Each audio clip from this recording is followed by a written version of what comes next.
toujours, ça revient au même. C'est toujours implémenter une interface, redéfinir les méthodes de l'interface. Alors pour terminer, je vais vous montrer comment faire la même interface avec Window Builder. Vous savez, ici donc on écrit du code, et après par la suite vous exécutez, c'est toujours bien pour la maîtrise bien sûr des interfaces graphiques. Ça c'est un passage qui est nécessaire. Mais vous pouvez faire la même interface en utilisant des plugins. Alors il y a un plugin qui s'appelle Window Adapter, Window Builder. Alors, comment installer? Il faut le télécharger, donc je l'ai déjà téléchargé. Pour installer un plugin, ça se passe au niveau de Help, Add Install New Software. On va ajouter un plugin. Et comme c'est une archive, c'est un fichier .zip, vous le cherchez, il est là. Donc c'est le plugin, c'est un fichier .zip ou bien .rar que vous téléchargez. Ouvrir. Vous lui donnez un nom. OK, il l'installe. Alors cette opération, je l'ai déjà fait, ça prend un peu de temps. C'est quoi le résultat? Une fois installé, si vous voulez maintenant créer une classe, au lieu de créer une classe directement là, vous cherchez, vous trouverez la catégorie Window Builder. Je crois qu'il devrait être là. Je sais pas, oui, il est là. Window Builder. Et après, tout dépend. Maintenant, vous voulez. Alors pour les gens qui travaillent avec les outils Visual.net, Visual Studio.net, n'est-ce pas?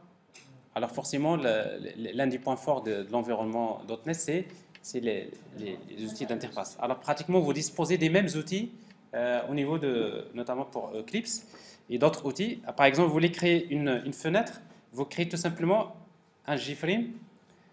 Qu'est-ce que vous allez vous donnez le nom à la fenêtre, par exemple, ma fenêtre MF. Vous savez déjà par défaut qu'il hérite de frame, finish. Et qu'est-ce qui va changer? Vous avez une classe qui est déjà créée, avec du code qui est déjà généré, n'est-ce pas? Mais ce qui va changer, c'est que vous avez deux modes. Il y a le mode source, il y a le mode design.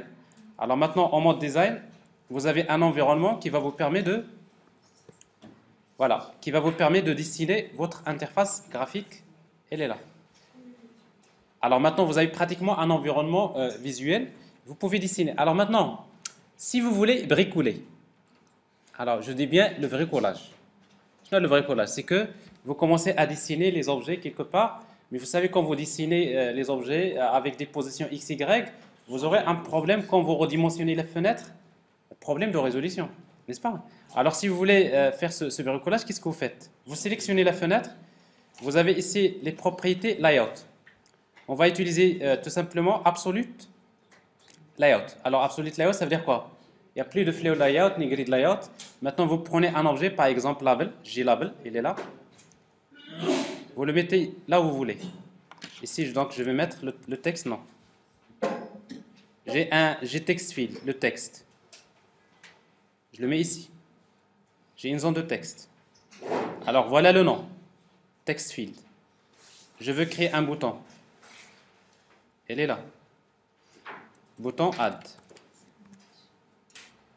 J'ai un autre bouton, je fais ce que je veux. J'ajoute une liste, je peux ajouter les éléments. Alors je vais ajouter la liste. Alors la liste, c'est un composant AWT. Donc je le trouve dans les composants AWT. Liste. Alors ici je peux la redimensionner comme je veux. Alors quand je dis cette manière de travailler, c'est vraiment pas professionnel. Vous construisez une interface. Si vous voulez maintenant, quand vous voulez cliquer sur le bouton, vous voulez faire un traitement. Vous faites un double-clic, hop, regardez le code qui est généré. C'est exactement le code que je viens de vous montrer. Regardez. Bouton.add_action_listener, new action listener, vous avez la méthode action performed. Et là, vous donnez la réponse à l'événement. Qu'est-ce que je veux faire? Je lis, par exemple, le nom. Je sais que la zone de texte s'appelle textfield.getText. Et si je veux l'ajouter à la liste, il y a juste un petit problème. Un problème, c'est que la liste a été créée avant. Ça, c'est un petit souci qui est posé généralement quand vous utilisez les composants AWT dans Swing. En fait, cette liste-là, elle devrait être créée avant.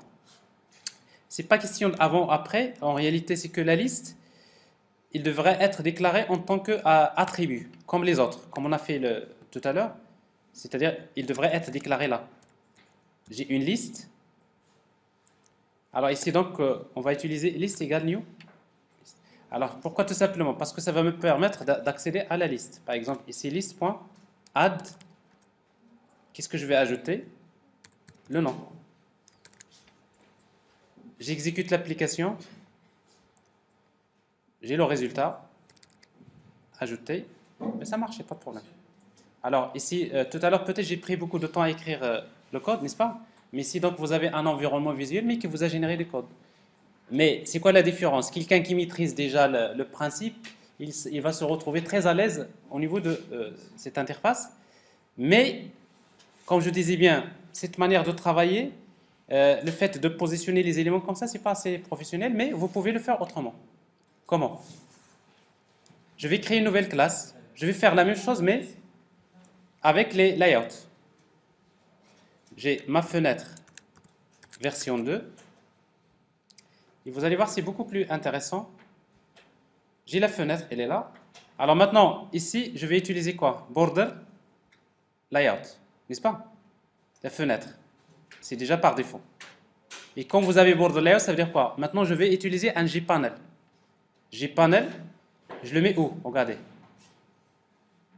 Si vous voulez le mettre, parce que c'est border layout, donc maintenant j'ai que le nord, le sud, l'est, l'ouest. Je le mets ici. Donc le panneau, il est le nord. Le J-label, où est-ce que je le mets? À l'intérieur du JPanel. Sauf que le JPanel, il utilise par défaut, d'ailleurs, Flow Layout, mais vous pouvez changer, n'est-ce pas? Ici, c'est Flow Layout. Alors, le J-label, vous savez que parfois, si vous n'avez pas le modifié là, vous accédez directement dans les propriétés. Vous mettez ici, non. Vous voulez ajouter un text field, vous le mettez là. Vous voyez, donc automatiquement, il est centré. Vous ajoutez un premier bouton.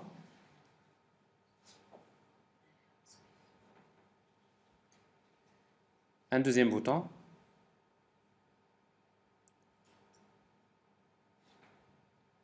Ça marche. Alors maintenant, vous voulez passer au centre, il faut créer un panel. Vous voyez donc, JPanel, c'est toujours le moyen. J'ai un autre panneau au centre. Alors, il va utiliser quelle technique? C'est Grid Layout. Mais si vous n'avez pas compris le concept, vous n'aurez pas fait ça. Donc, vous voyez, donc, rien que le fait de comprendre déjà la logique de construction, je peux bien tirer profit de cet outil. Et après, je vais utiliser donc les composants. Liste 1. Si je veux ajouter une deuxième liste, je la mets automatiquement. Si j'ajoute une troisième liste, il sait que c'est 3 colonnes. Et après, je peux ajouter les autres, par exemple, un autre JPanel ou un label. Par exemple, vous voulez l'ajouter, vous pouvez le mettre, par exemple, au sud. Alors, j'ai pas bien... alors, voilà. Vous avez compris le principe. Et pratiquement, je devrais m'arrêter à ce niveau-là. J'exécute l'application. Alors ici, donc, j'ai l'application. Alors, sauf que cette fois-ci, c'est beaucoup mieux, n'est-ce pas? Pourquoi? Parce que vous avez respecté la notion de layout.